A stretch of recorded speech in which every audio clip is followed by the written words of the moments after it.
I used to believe in the collective good of people. I used to believe that despite people cursing each other out or saying things or doing things, that a person can be good. A person can change. But thanks to the last 10 years of this insanity called the Trump administration, his first administration, the 4 years that he was out of office, and the last year, the first year of his second administration, I think right now that if you were to hold up a recording of Donald Trump calling African Americans the N-word to their face, it won't change them at all. There's an old saying, when the horse is dead, dismount. It's time to stop beating this dead horse, America, because it's not going anywhere. The people wearing the red hats, speaking the MAGA slogans, they can't be helped. We tried to help them for 10 years now. We tried to understand them, to listen to them, to give them the benefit of the doubt. We tried not to assign motive to them. We tried not to speculate as to why they voted the way they voted. We tried not to criticize them. We tried not to make them one-dimensional stereotypes, and we tried to make them human. We tried to appeal to their faith as they openly express it. We tried to endure the racist outbursts that these people do, the homophobic rants on social media at neighborhood picnics and across the table at Thanksgiving. We tried to hope that there's a part of them that we can reach. We tried by tough love, pep talks, expressions of kindness, and straight talking challenges and attempts to get to them. We tried discussing what their religion would do. What would Jesus do? We tried offering the facts in the face of millions of lies generated by Donald Trump. And honestly, we failed. I'm not saying that we as individuals who are trying to do this have failed, but our attempts have failed. Because nothing has worked and it's all been fruitless.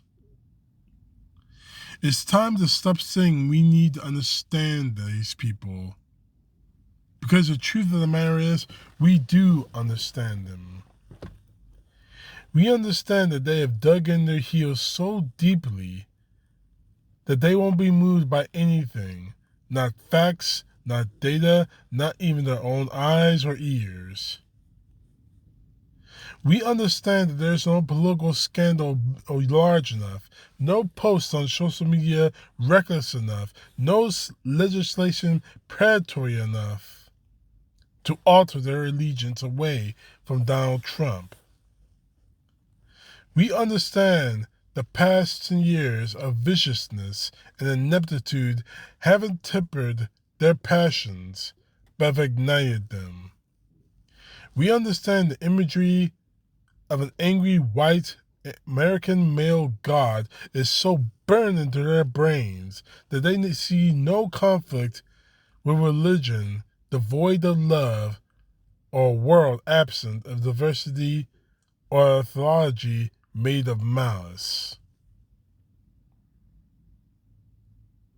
We understand the fact that infidelity, dishonesty, obscenity, and cruelty are no longer liabilities in those who lead them.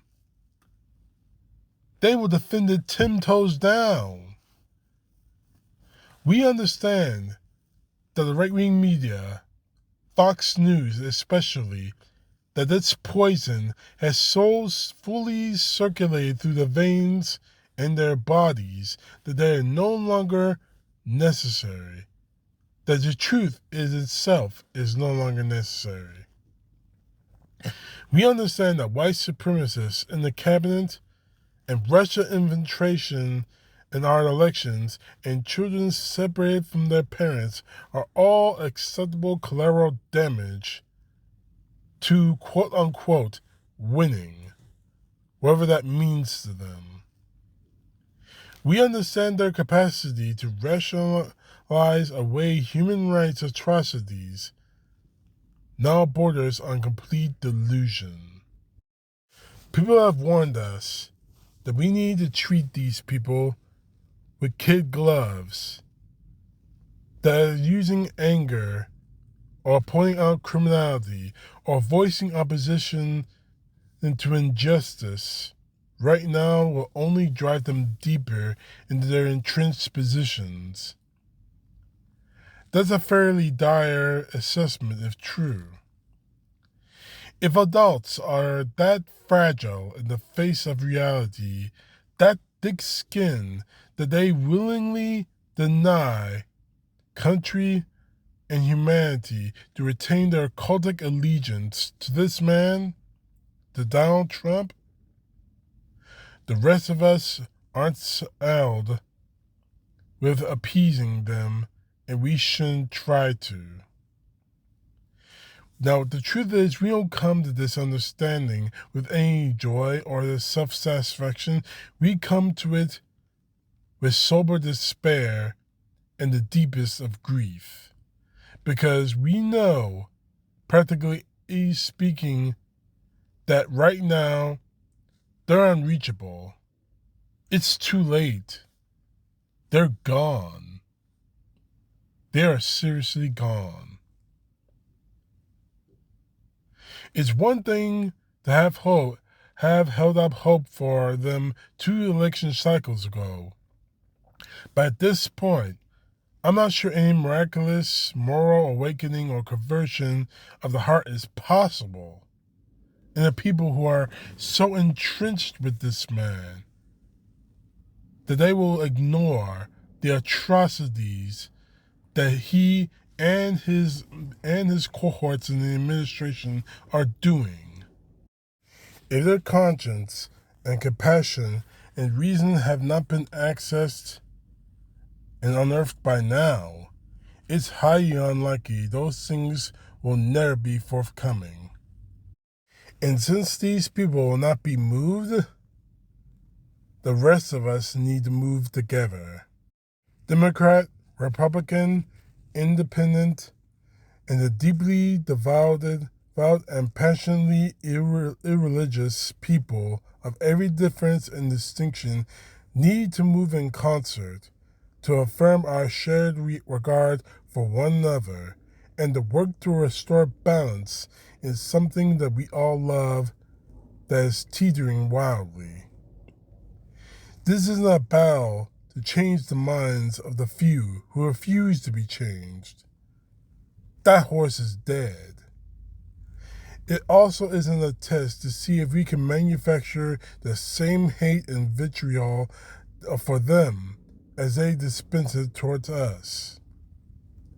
This is a golden moment for the vast majority of good people who believe in the beauty of diversity and are fully accessible Americans to speak unequivocally on our social media profiles, family gatherings, in our churches, and most of all, in the voting booth. We don't need to convince or coddle or win over hatred, and we don't need to outdo it either.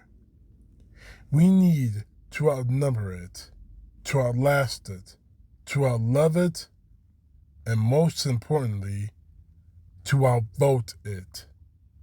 And we will. CTP, know the truth. God bless. Peace to the left, justice to the right.